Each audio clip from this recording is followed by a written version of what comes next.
Oi, gente, eu sou a Bela e hoje eu estou aqui para falar de nada mais e nada menos que literatura. Bom, gente, já faz um tempo desde o último vídeo e tudo mais, que eu falei sobre o período Heian e tal, mas eu estou de volta e hoje, como prometido, vou falar um pouquinho para vocês sobre obras e autores no período Heian.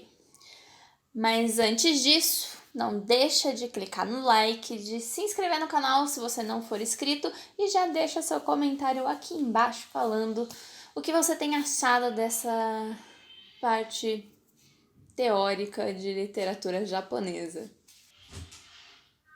O que é isso? É no quarto da sua irmã. Ou no quarto da sua mãe, sei lá. Tá alto? Tá. Tá muito alto? Não, mas vai. Tá bom. Você quer que peça pra baixar? Bom, mas vamos recapitular um pouquinho o que eu falei no vídeo passado. Bom, gente, o período Heian é aquele período onde nasceu a literatura japonesa no Japão. É um período que a gente chama de período clássico da literatura japonesa.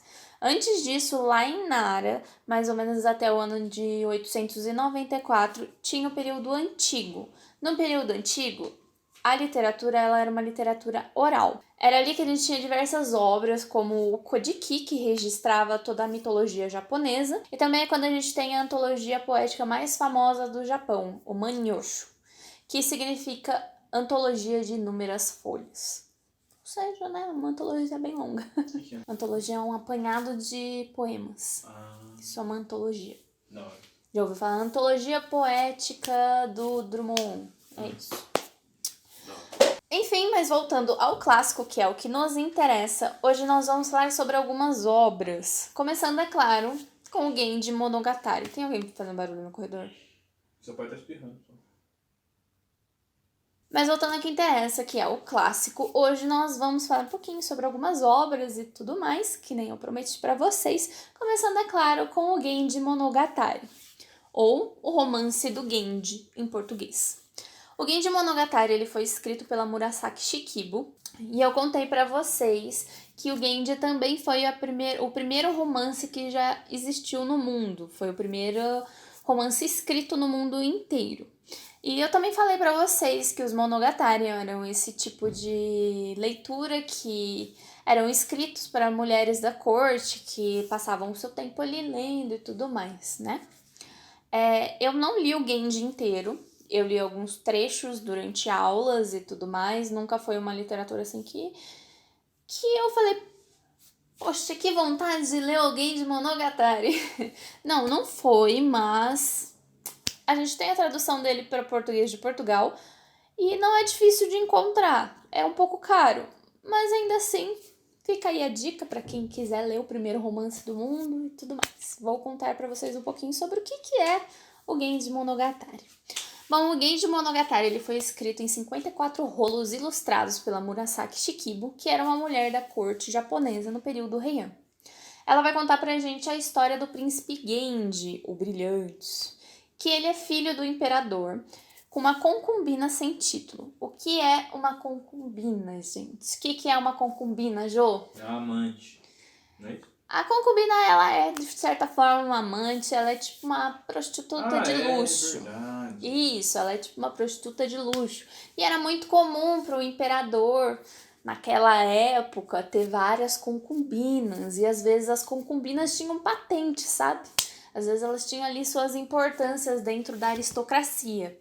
Mas ao contrário do que aconteceu aqui com a mãe do Genji, ela não tinha uma patente muito alta, ela não era assim uma mulher muito importante. Enfim, nosso protagonista aqui, nossa protagonista é o Genji, que era um moço muito bonito, ele era galã, ele tinha vários talentos artísticos e mesmo... A porta, né? Eu vou lá falar pra eles, para? Não, pera. Eu vou lá falar pra eles. Não.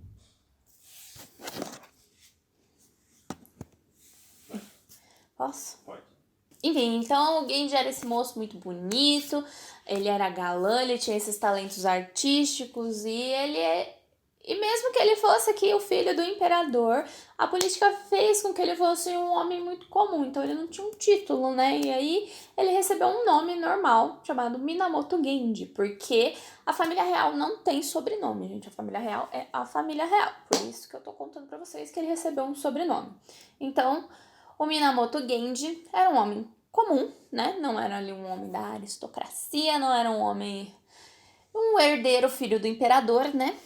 Mas ele trabalhava como um oficial imperial.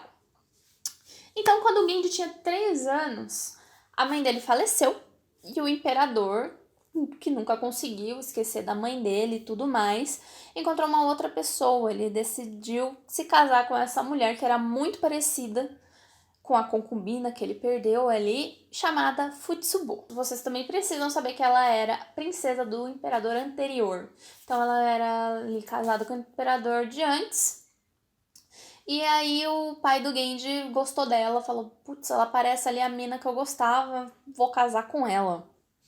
Então, nesse primeiro momento da história, o Genji, ele meio que ama muito a Futsubo como a mãe dele, ele gosta dela como madrasta, né? Porque ela está ali, ela faz essa figura materna para ele. Até que, então, ele já não ama ela como madrasta, ele passa a amar ela como mulher. Bom, babado à parte, não é só o Genji que ama a Futsubo também ama o Genji, mas é lógico que é um relacionamento proibido, porque é proibido a gente amar a mulher do imperador. Tem gente no corredor de novo, né? Abre a porta. É lógico, gente, que é proibido você gostar da mulher do imperador, você se envolver com a mulher do imperador, porque como eu já disse pra vocês, não só porque, por isso também, né? Porque é a mulher do imperador, né, gente? Vamos lá, não gostem da mulher do imperador, errado. Mas em todo caso, o imperador é aquela figura toda mística, né? Aquela figura divina, então assim, você não gosta da esposa do cara que é a figura divina, entendeu? Então não pode. Então o Genji tá frustrado, ele também acaba ficando em maus lençóis com a esposa dele, porque ele é casado. De passagem, ele é casado. E aí ele começa a se envolver com várias amantes e tudo mais. E, em suma, o conto do Genji, ele vai se concentrar nessa vida romântica dele. Vai descrever bastante costumes da sociedade aristocrática em Heian. E a narrativa, ela se reúne dessa maneira linear, mas, assim, são 54 contos, por assim dizer. Então, é que nem quando a gente lê, sei lá, Vidas Secas. A gente pode ler um capítulo, depois ler outro lá do fim e tudo se junta numa história só. Mas, de qualquer forma, é dito como essa estrutura estética linear. Bom, você pode encontrar alguém de Monogatari, que nem eu já falei pra vocês, em português de Portugal. É um pouco caro, mas existe, é publicado em Portugal, a gente consegue comprar, por exemplo, na Livraria Cultura. Também dá pra comprar em outras línguas pela Amazon. E também tem muito trabalho sobre o Genji Monogatari aí na internet. Deem uma olhada caso se vocês tiverem esse interesse, principalmente as pessoas que vieram comentar no meu vídeo passado, que são alunos de letras e que, enfim, que se interessam mais a fundo pelo período Heian e tudo mais. Bom, agora a segunda e a última autora que eu vou contar pra vocês. Eu gostaria de ter selecionado 3, mas eu achei que... Não é o que eu achei, mas o que a gente realmente estuda, assim, nesse período são essas 2 que agora eu vou contar a segunda pra vocês. Bom, a segunda é a Seishon Nagon. Ela é autora do Makura no Shoshi, que é o livro do travesseiro. A Seishon Nagon, assim como a Murasaki Shikibu, ela era uma dama da corte japonesa, ali da corte imperial, e pouco se sabe sobre ela. Pouco se sabe sobre cada uma delas, na verdade, mas é provável que ela nasceu mais ou menos no ano de 1966. E a gente sabe que ela era membro da corte da Imperatriz Teshi e dama de companhia de gente rica, né, gente? Então a gente não sabe se o nome dela de verdade era esse ou se foi um apelidinho que ela ganhou eventualmente. Então, Shonagon significa conselheira melhor. Então, pode ser que ela ganhou esse apelido ali dentro da corte, que alguém tenha feito alguma brincadeira, ou que realmente esse fosse um posto dela de conselheira, né? Acredita-se que o nome dela de verdade era Nagiko Kiyohara, que ela era do clã Kiyohara. Então, o Sei teria vindo por causa da família dela. por causa do kanji e tudo mais. Bom, o pai dela, se ela for essa pessoa, o pai dela se chamava Motosuke, e ele teria servido como oficial nas províncias e tudo mais, mas ele também era um estudioso, um poeta na época. Bom, há um boato de que a Seishon Nagon foi casada e teve um filho. Tudo que se sabe sobre ela é que ela foi dama de companhia, de verdade. É a única informação que a gente tem, assim, pode te dar 100%, é que ela foi dama de companhia na corte. E acredita-se que ela faleceu na segunda década do século XI. Bom, sobre a literatura da Seishon Nagon, ela criou uma forma literária própria. Assim, olha só, que pessoa maravilhosa.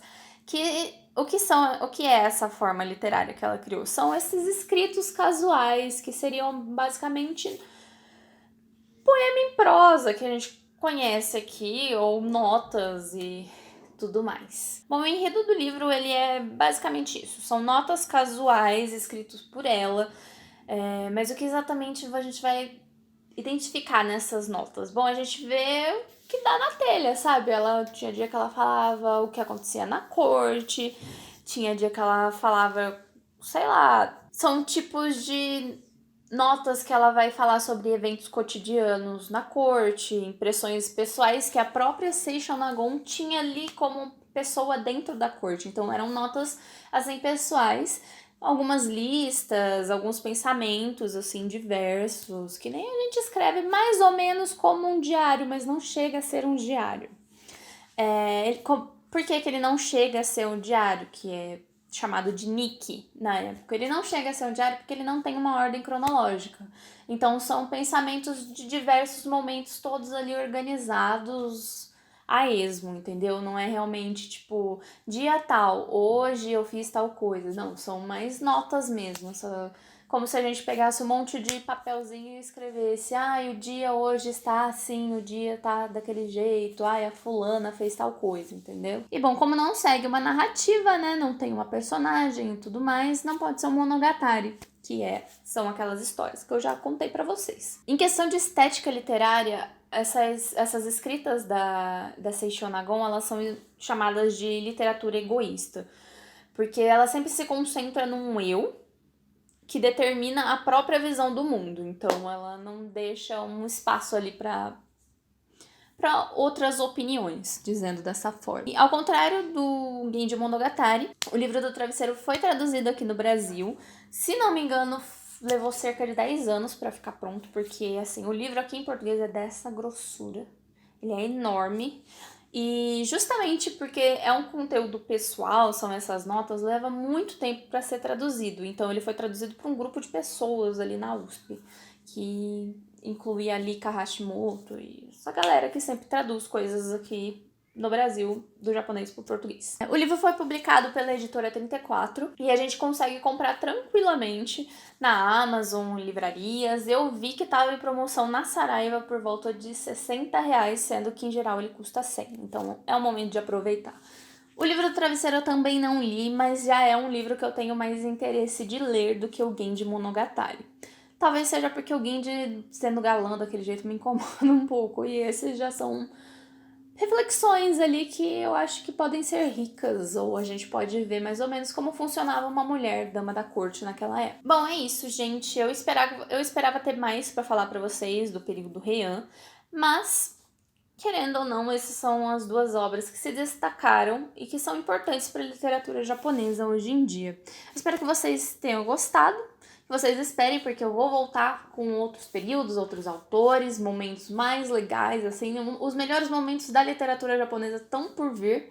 Então, continuem acompanhando o canal. Não se esqueçam de se inscrever, de comentar aqui embaixo, de deixar o like e compartilhar com todo mundo que vocês acham que possam se interessar por literatura japonesa, que é uma literatura muito rica. E é isso, gente. Eu fico por aqui e vejo vocês na próxima.